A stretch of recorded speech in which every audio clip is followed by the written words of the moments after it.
Hi guys, I'm Anita and I'm back with another video, and today it's time for a new sort of video or project or whatever of mine. But first, before I get into that part of it, I'm just going to mention a couple of books that I have to read for body reads and stuff over the next month or so. First up, I've already started on this, and this is my body read with Michael, and that is Valor by John Gwynne. He reached out and asked if how he might be ready to pick this up in September, and so I said that I would definitely like to read it with him, and I have still only read the 216 pages, but I want to get back to it and finish it over September once Translate-a-thon is over. The majority of all of these books are just gonna be when Translate-a-thon is over. Some other body reads that I have this month. First up, I'm reading The Poet X by, I forgot the author's name right now, but I'm body reading that with Rhea from the Bookfinch. We basically decided to read this when it wasn't picked for our monthly read along for the Discord server, because we both wanted to read it. Another book that I am planning on body reading is Broaden by Naomi Novik. I'm going to be body reading this with Becky from Beck's Books, and I think we're gonna start this soon, possibly after the Translate-a-thon as well. I'm just definitely going to be asking her whether she's into that.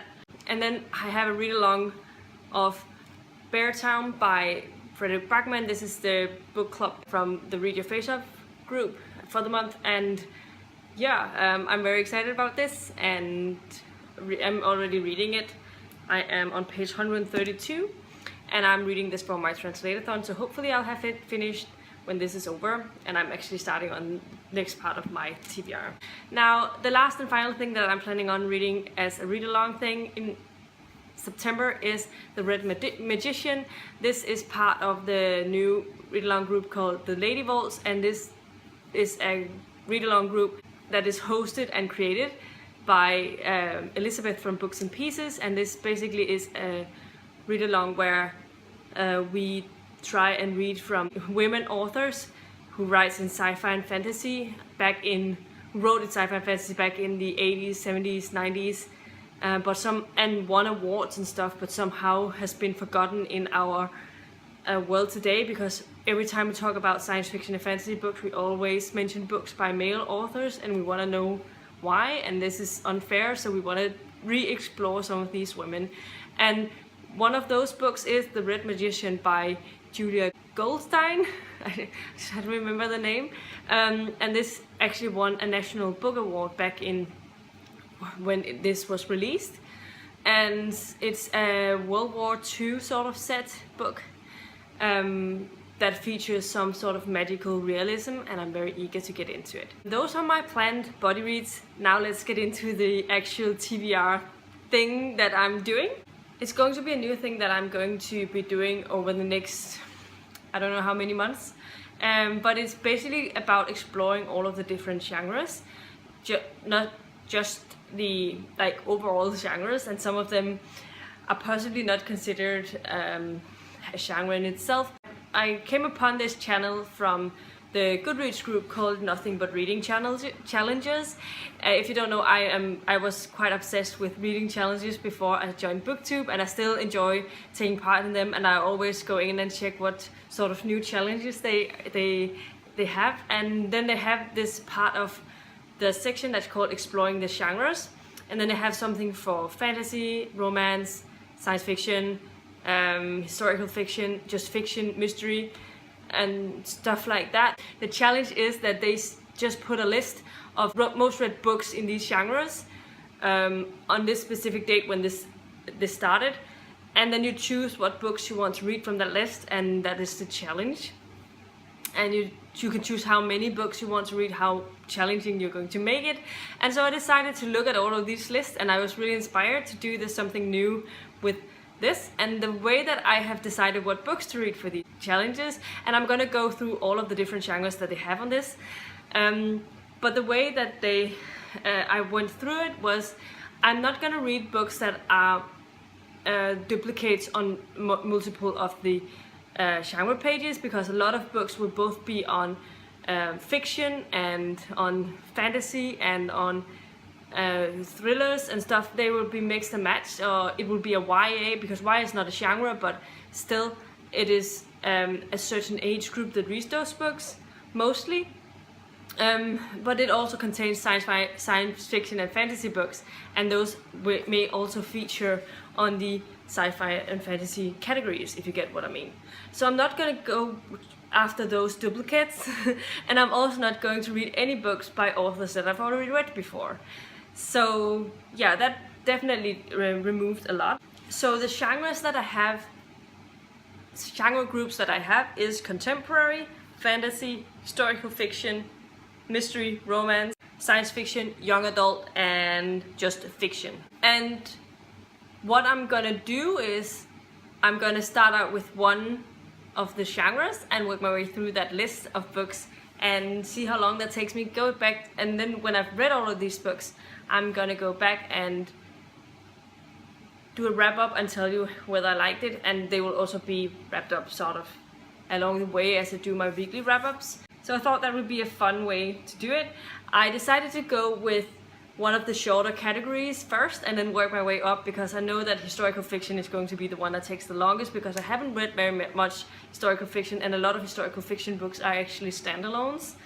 So yeah, that is the largest category of them all. Another thing that I used as a criteria was that I had to have access to the book some way without having to buy it, either from I already owned it, I have it on my Kindle or something like that, or I have it on Audible. Those are the own categories.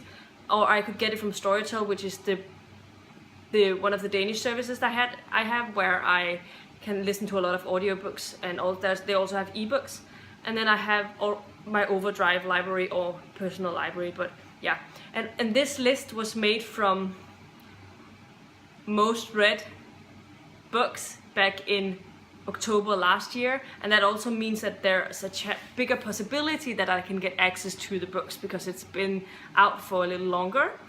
So yeah, those are all of the criteria for this. The first genre, as you may have noticed by my title of this video, is going to be science fiction, and in the science fiction category I have 9 books, so this could take about a month. But as I have to read other things, it might take a little more, but we'll see. The first, there's a lot of YA on here, and there's a lot of books that I've never heard of before. And then there's one that is a little intimidating for me, but I will get into the books right now. The first book is called Treasure of the Abyss by Tiffany Roberts, which I think is a sort of romance sci-fi thing. It definitely looks very much like a paranormal romance kind of thing, but with science fiction elements or something. Then the next one is Life After Life by Kate Atkinson. I've heard a lot of great things about this one, or Kate Atkinson as a writer, so I'm eager to get to know her. I didn't know this was a science fiction book, but well, it is tagged science fiction somehow. The next one is going to be The Walls of Winter by Tyrell Johnson, which I have no idea what's about. Yeah, that is the thing with all of these. I don't know a lot about them, actually. The next one is 70s by Neil Stevenson. This is probably the one that I'm most intimidated by, because it's one of those big chunker books. But I know I can get this from Storytel in an audio form, and I will try and see if I can figure out what's going on by listening to the audio, or if I have to read it, because there's sometimes with all of the technical stuff that you have to get, I might not get it all or whatever, I'm not sure. And the next one I have is 1,000 Pieces of You by Claudia Gray. I know this floated around BookTube for a while. It's a really popular YA science fiction series, and some people hate it, some people absolutely love it, so I'm interested in seeing where I fall on this category. Then I have Sea of Rust by C. Robert Cargill, and I have no idea what this is about. And I have The 100 by Cass Morgan. This is the one that's been made into a TV adaptation thing, isn't it? Maybe if I like it, I could watch the show. I think it might be on one of the streaming services that I have access to. The next one I have is An Unkindness of Ghosts by River Solomon, which I don't know what it's about either. I think a lot of these are dystopians, but I'm not sure. The last and final book on this TBR is going to be The Strange Case of the Alchemist's Daughter by Theodore Goss. This is an Overdrive read, so it depends if I can get access to it immediately or not. And I'm going to be trying to read all of them in audio because that will make me get through them quicker. But if I can't, then maybe I'll read the ebook and see if I can finish that faster or something. So yeah, that is my TBR for the next couple of months. Or yeah, I'll get back to let you know what I thought of all of the books once I finish them all.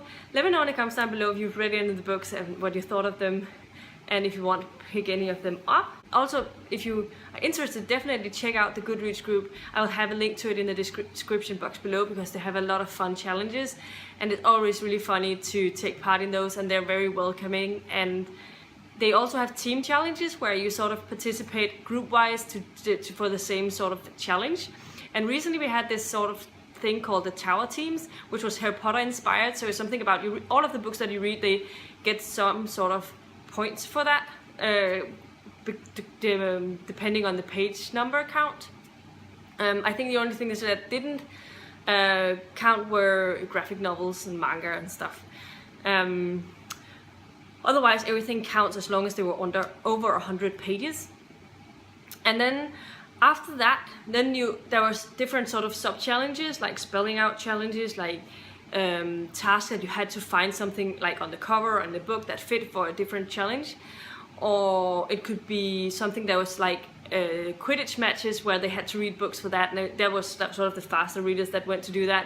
And then there was a Triwizard tournament where we had to read all of these different things, and there was a maze challenge where you kept switching what book you had to read because you had to make a new book work for it, and it was super fun.